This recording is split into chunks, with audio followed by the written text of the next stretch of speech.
Fatima Shirazi home made product استعمال کرنے سے 1 منتھ میں 10 kg تک آپ اپنا وزن کم کر سکتے ہیں۔ سب سے کم دام میں ویٹ لاس کا طریقہ ہمارے یہاں موجود ہے، وہ بھی no side effect, no diet, no exercise کے ساتھ۔ آج ہی کانٹیکٹ کریں Fatima Shirazi home made product سے اور اپنے آپ کو خوبصورت بنائیں۔ Fatima Shirazi home made product, golden heights colony, pillar number 213، Rajendra Nagar, Hyderabad, 8142877400۔ Commissioner GHMC Ronaldo نے کہا ہے کہ 28 دسمبر سے شروع ہونے والے پرجا پلانہ پروگرام کے لیے GHMC عہدیدار متحرک ہو چکے ہیں۔ 28 دسمبر تا 6 جنوری تک جاری رہنے والے اس پروگرام کے انعقاد کے لیے بڑے پیمانے پر انتظامات مکمل کر لیے گئے اور GHMC کی مشنری متحرک ہو چکی ہے۔ ہر ایک بلدی وارڈ میں اس پروگرام کے لیے 4 کاؤنٹرز قائم کیے گئے ہیں، جبکہ GHMC کے 150 وارڈز میں 600 کاؤنٹرز قائم کیے گئے ہیں۔ اس پروگرام کے لیے تیلگو اور اردو میں بھی درخواستیں کاؤنٹرز پر دستیاب رہیں گی۔ درخواست گزار فارم کی تکمیل کے بعد فوری متعلقہ کاؤنٹرز پر ہی داخل کریں گے۔ کمشنر نے عوام کو اطلاع کیا ہے کہ مذکورہ فارمز حکومت کے اعلان کردہ 5 اسکیمات کے لیے خانہ پوری کے بعد داخل کریں۔ فارمز کی تکمیل کے لیے عوام پریشان نہ ہو۔ متعلقہ کاؤنٹرز پر والنٹیئرز فارم کی تکمیل کے لیے دستیاب رہیں گے۔ سارے شہر میں تقریباً 10,000 اسٹاف اور والنٹیئرز اس پروگرام میں شامل رہیں گے۔ جو لوگ فارمز کی تکمیل نہیں کر سکتے، والنٹیئرز ان کی مدد کریں گے۔ پرجا پلانہ پروگرام کی کامیابی کے لیے ہر سرکل پر ایک اسپیشل آفیسر کا تقرر کیا گیا ہے، جو متعلقہ سرکل کے زونز کمشنر کے ساتھ تعاون کریں گے۔ درخواست گزار کو چاہیے کہ وہ اپنا نام، پتہ، فون نمبر درج کرے۔ کمشنر رونالڈو نے فیلڈ آفیسرز کو ہدایت دی ہے کہ وہ متعلقہ کاؤنٹرز پر عوام کی سہولت کے لیے پینے کا پانی، شامیانہ، کرسیاں اور دیگر سہولیات فراہم کرے۔ بتایا گیا ہے کہ یہ خصوصی کاؤنٹرز 28 دسمبر سے 6 جنوری تک کام کریں گی، سوائے 31 دسمبر اور 1 جنوری کو یعنی 2024 کو عوامی تعطیل کے روز کام نہیں کریں گے۔ تلنگانہ کے وزیر اعلیٰ ریونت ریڈی نے چہارشنبے کے روز الزام عائد کیا کہ سابق BRS حکومت نے اسمبلی الیکشن سے قبل کسی کے علم میں لائے بغیر اس امید پر 12 گاڑیاں خریدی کہ ریاست میں BRS دوبارہ برسر اقتدار آئے گی اور کے چندرشیکھر راؤ تیسری بار ریاست کے وزیر اعلیٰ رہیں گے۔ پرجا پلانہ پروگرام کے آغاز کے بعد صحافیوں سے بات چیت کرتے ہوئے وزیر اعلیٰ ریونت ریڈی نے کہا کہ پیش رو حکومت کی ناکامی کی وجہ سے عوام کو مسائل کا سامنا ہے۔ انہوں نے کہا کہ بحیثیت وزیر اعلیٰ کے طور پر حلف برداری کے بعد میں نے عہدیداروں کی ہدایت دی کہ وہ میرے قافلے کے لیے نئی گاڑیاں نہ خریدے، مگر سابق BRS حکومت نے 12 گاڑیاں خریدی تھی اور ان تمام گاڑیوں کو وجے وارے میں رکھا گیا تھا۔ تاہم چیف منسٹر بننے کے 10 دنوں تک بھی وہ اس کے بارے میں لا علم تھے۔ انہوں نے عہدیداروں کو ہدایت دی کہ وہ پرانی گاڑیوں کی مرمت کرائے تاکہ ان گاڑیوں کا وہ خود استعمال کریں گے۔ تب عہدیداروں نے مجھے بتایا کہ آخری وقت میں BRS حکومت نے 12 گاڑیاں خریدی تھی اور ان گاڑیوں کو وجے وارہ میں رکھا گیا تھا۔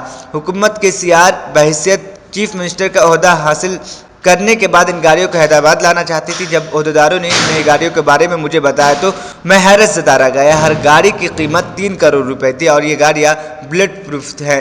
ریڈی نے طنزیہ انداز میں کہا کہ کس طرح کے CR نے ریاست کے لیے دولت پیدا کی۔ وزیر اعلیٰ ریونت ریڈی نے کہا کہ عوامی شکایتوں کے ازالے کے لیے پرجا پلانہ پروگرام شروع کیا گیا، جو ایک مرکزی پروگرام ہے جس کے مؤثر انداز میں نگرانی کی جا رہی ہے۔ اب تک اس پروگرام کے تحت 24,000 درخواستیں وصول ہوئی ہیں، جن میں بیشتر اراضیات اور امکانات سے مربوط ہیں۔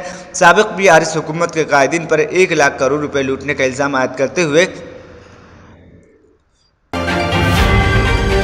مرکزی وزیر داخلہ امت شاہ 28 دسمبر کو تلنگانہ میں BJP کی تنظیمی نشست کی صدارت کریں گے، جس کا مقصد مجوزہ لوک سبھا انتخابات میں تلنگانہ میں پارٹی کو طاقتور بنانا اور آئندہ لوک سبھا انتخابات میں پارٹی کے اہم رول کو یقینی بنانا ہے۔ BJP قائدین نے بتایا کہ حیدرآباد میں امت شاہ پارٹی کے کور گروپ کے اجلاس کی صدارت کریں گے۔ اس اجلاس میں ریاست کے اہم قائدین شرکت کریں گے۔ بعد ازاں مرکزی وزیر داخلہ پارٹی کے منڈل صدور سے بھی تبادلہ خیال کریں گے۔ وہ بھاگیہ لکشمی مندر میں بھی پوجا کریں گے۔ بھگوا جماعت کے ایک سینئر قائد جو پارٹی کے ایک اہم حکمت عملی ساز بھی ہیں نے بتایا کہ BJP نے 2019 کے عام انتخابات میں تلنگانہ کے 17 منجملہ لوک سبھا کے 4 نشستوں سے کامیابی حاصل کی تھی۔ تاہم تلنگانہ اسمبلی کے حالیہ انتخابات میں ایک اہم طاقتور فورس بننے کی BJP کی امیدوں کو شدید دھچکا پہنچا ہے۔ اس انتخابات میں کانگریس نے شاندار جیت کراتے ہوئے اقتدار پر قبضہ کر لیا۔ سابق رکن اسمبلی بودھن کے فرزند کے کیس میں لاپرواہی برتنے کے الزام میں پنجاگٹا انسپکٹر کو کمشنر پولیس نے معطل کر دیا۔ پولیس ذرائع کے بموجب بودھن کے سابق رکن اسمبلی محمد شکیل عامر کے فرزند سہیل نے 2 دن قبل پنجاگٹا سی ایم کیمپ آفس کے کام نے کار سے ٹکر مار دی تھی۔ تاہم سیاسی دباؤ کے باعث پنجاگٹا انسپکٹر درگا راؤ نے شکیل عامر کے ملازم آصف کو ملزم بنایا تھا، جبکہ انسپکٹر کو چاہیے تھا کہ سہیل کو ملزم بناتے۔ اس سلسلے میں سٹی کمشنر پولیس سری نواس ریڈی نے پنجاگٹا انسپکٹر درگا راؤ کو معطل کر دیا۔ RTC بس میں سیٹ کے لیے ایک مسافر نے انوکھا احتجاج کیا۔ یہ واقعہ راجنا سلسلہ ضلع میں پیش آیا۔ تفصیلات کے مطابق مندر میں درشن کے بعد شردھالوؤں کے جانے کے دوران سیٹ نہ ملنے پر ایک مسافر بس کے اگلے ٹائر کے سامنے لیٹ گیا۔ یہ بس ورنگل ضلع واپس ہو رہی تھی، تاہم مسافرین سیٹ کے لیے ایک دوسرے سے جھگڑ رہے تھے۔ اسی دوران ایک مسافر کو سیٹ نہ ملنے پر وہ بس کے اگلے ٹائرز کے سامنے لیٹ کر انوکھا احتجاج کرنے لگا۔ اس کا مقصد بس کو جانے سے روکنا تھا۔ بالآخر ڈپو مینیجر کی مداخلت کے بعد اس نے اپنا احتجاج ختم کیا اور مسافری میں جھگڑا ختم ہو گیا۔ ریاستی وزیر این اتم کمار ریڈی نے کہا ہے کہ فوری طور پر راشن کارڈز جاری نہیں کیے جائیں گے۔ کریم نگر میں جائزہ اجلاس سے خطاب کرتے ہوئے انہوں نے کہا کہ پرجا پالنا کے تحت وصول ہونے والی درخواستوں کی جانچ کے بعد ہی راشن کارڈز جاری کیے جائیں گے۔ انہوں نے کہا کہ آئندہ 100 دنوں میں حکومت کی 6 ضمانتوں پر عمل کیا جائے گا۔ اسی مقصد کے تحت 28 دسمبر سے 6 جنوری تک گاؤں اور بستیوں میں سبھائیں منعقد کی جائیں گی۔ اتم کمار ریڈی نے کہا کہ ان میٹنگوں میں لی گئی تفصیلات کی بنیاد پر مستقبل میں سرکاری اسکیموں کی نفاذ کا جائزہ لیا جائے گا۔ بغیر سفید راشن کارڈ یا سفید راشن کارڈ کے حامل افراد درخواست داخل کر سکتے ہیں۔ انہوں نے کہا کہ موصول ہونے والی درخواستوں کے اعداد و شمار کی بنیاد پر جلد ہی نئے راشن کارڈز جاری کیے جائیں گے۔ انہوں نے کہا کہ ایک خاندان سے ایک درخواست داخل کی جا سکتی ہے، جس میں تمام تفصیلات درج کیے جائیں گے۔ عوام کی سہولت کے لیے اہلکار 24 گھنٹے دستیاب رہیں گے۔ انہوں نے واضح کیا کہ ایک بھی درخواست دہندہ کو گرام سبھا میں کسی قسم کی پریشانی کا سامنا نہیں کرنا پڑے گا۔ اتم کمار نے کہا کہ حکومت مکمل شفافیت کے ساتھ کام کرنا چاہتی ہے، جس میں بدعنوانی کی کوئی گنجائش نہیں۔ انہوں نے کہا کہ وہ 29 دسمبر کو کالیشورم پروجیکٹ کا معائنہ کرنے جا رہے ہیں۔ دوسری طرف وزیر ٹرانسپورٹ پونم پربھاکر نے واضح کیا کہ حکام کو گرام سبھا میں موصول ہونے والی ایک بھی درخواست کو مسترد نہ کرنے کی ہدایت دی۔ محکمہ موسمیات نے کہا ہے کہ اضلاع عادل آباد، کمرم بھیم، آصف آباد، منچوریال، نرمل، نظام آباد، نلگنڈا، سوریا پیٹ، محبوب آباد، ورنگل، ہنمکنڈا، جنگاؤں، سدی پیٹ، یادادری، بھونگے، رنگا ریڈی، میرچل، ملکاج گیری، میدک اور کاماریڈی میں بعض مقامات پر گہری کہر دیکھی جا رہی ہے۔ اپنے بلیٹن میں محکمہ موسمیات نے کہا کہ آئندہ 7 دنوں تک کے دوران ریاست میں موسم کے خشک رہنے کا امکان ہے۔ اقل ترین درجہ حرارت 11.04 ڈگری سیلسیس سنگاریڈی ضلع کے پتن چیرو میں درج کیا گیا۔ صفا گارمنٹس میں فیسٹیو اینڈ ویڈنگ سیزنز کے لیے شیروانی، بلیزرز اور ڈیزائنر کرتاز کی بہترین کلیکشن۔ دلہے کی شیروانی ہو یا شیروانی ہو باراتیوں کی، 25% discount on all wedding collection. Designer sherwani, open sherwani, ready made blazers جیسے ویلویٹ بیس، جیکوارڈ، ٹکسیڈو کی لاجواب کلیکشن ریزنیبل ریٹس پر۔ شیروانی، بلیزرز جودھپوری کی سٹارٹنگ رینج صرف 2000 روپے۔ ہر 5000 کی خریداری پر 1000 روپے کا ڈیزائنر کرتا بالکل مفت۔ 10 شیروانی کے آرڈر پہ ایک شیروانی بالکل مفت۔ 20% ڈسکاؤنٹ آن ریڈی میڈ، 10% ڈسکاؤنٹ آن فیبرکس۔ صفا garments, Toli Chowki x road, Hyderabad.